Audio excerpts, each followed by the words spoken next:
გამარჯობა, ეს არის პოდკასტი მშობლებისთვის, რომელსაც მანამ უნდა მოусმინოთ, სანამ თქვენი შვილი სკოლის მოსწავლეა და მისთვის სკოლაში ბოლო ზარი დაირეკება.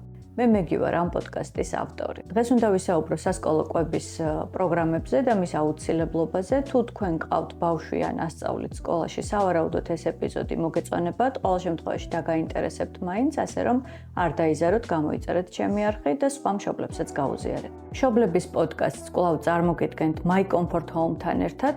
შეგახსენებთ, რომ ეს არის ჭკვიანი მოწყობილობების ვებ-პორტალი, სადაც შეგიძლიათ შეიძინოთ თანამედროვე ტექნიკა.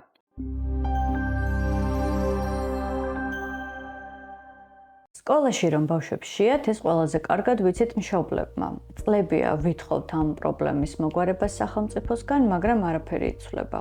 პრობლემაზე ხმამაღლով საუბრობთ, პეტიცია გავაკეთეთ, 10,000-ზე მეტი ხელმოწერა შევაგროვეთ. მინისტრსაც შევხვდით, პრესკონფერენციაც ჩავატარეთ. კონფერენციებშიც მივიღეთ მონაწილეობა, მაგრამ არაფერი იცვლება. სასკოლო კვების პროგრამა ჯერ არ დაწყებულა და მეტიც ისიც არ ვიცით, საერთოდ მუშაობს თუ არა ამაზე ვინმე დღეს. ერთის მხრივ ხო სახელმწიფოა პრობლემა, რომელიც ყურადღებას არ გვაქცევს, მაგრამ მეორეს მხრივ ის ადამიანები, ვინც აქეთ გვამონათებს მშობლებს და გვეუბნება სახლში გამოყვებით თქვენი შვილები, სკოლაში კვების ადგილი არ არის.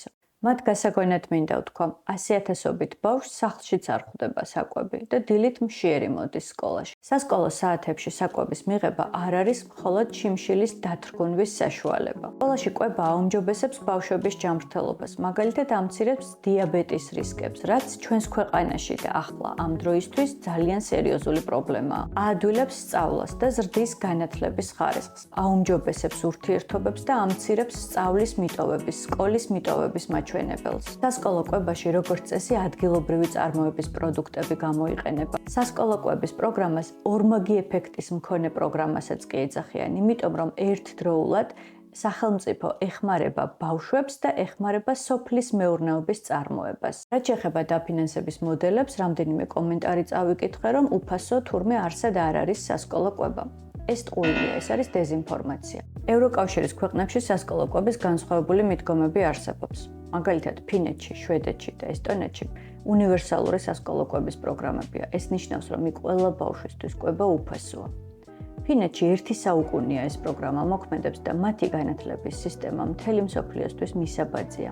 ფინელები კი ყველაზე ბედნიერი ადამიანები არიან. მეორე, ეს არის მიზნობრივი უფასო კვების პროგრამა. ეს ნიშნავს იმას, რომ საკვები ყველასთვის ხელმისაწვდომია, თუმცა უფასო მათთვის არის, ვისაც ეს სჭირდება. ესეთია მაგალითად პორტუგალია, ესპანეთი, ჩეხეთი. მესამე, ეს არის სკოლების ან მუნიციპალიტეტების შერჩევა, სადაც სახელმწიფო აფინანსებს კვებას. ასეთია მაგალითად ავსტრია, ბულგარეთი, საბერძნეთი, იტალია, საფრანგეთი, ხორვატია, ბელგია, ირლანდია, პოლონეთი და რუმინეთი. დანია და ნიდერლანდები, ესენი არის ქვეყნები, სადაც უფასო კვების პროგრამები არ მოქმედებს. არ გაიგოთ, თითქოს დანიასა და ნიდერლანდებში სასკოლო კვების პროგრამა არ იყოს.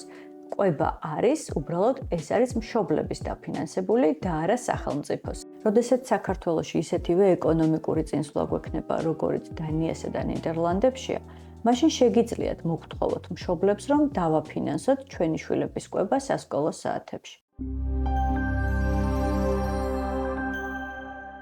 მოკლედ, რთული თემაა ძალიან, მაგრამ რადგან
full frame.